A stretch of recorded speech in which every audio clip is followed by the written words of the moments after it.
What's up YouTube guys? Today I want to talk about the process of Python and how Python works, operates in computer.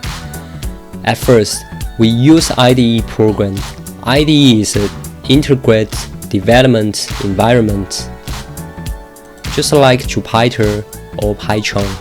Jupyter and Python are famous IDE programs, and we can use those programs to write Python code.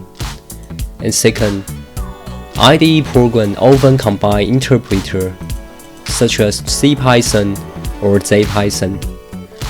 An interpreter will interpret the Python code into bytecode of Python objects, and it goes on using process virtual machine, just like C virtual machine.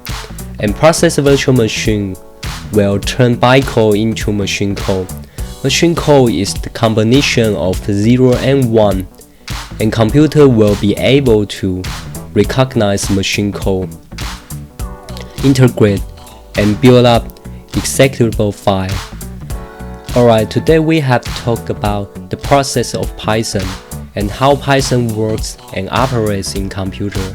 If you like this video, please keep thumbs up, share this video, and subscribe.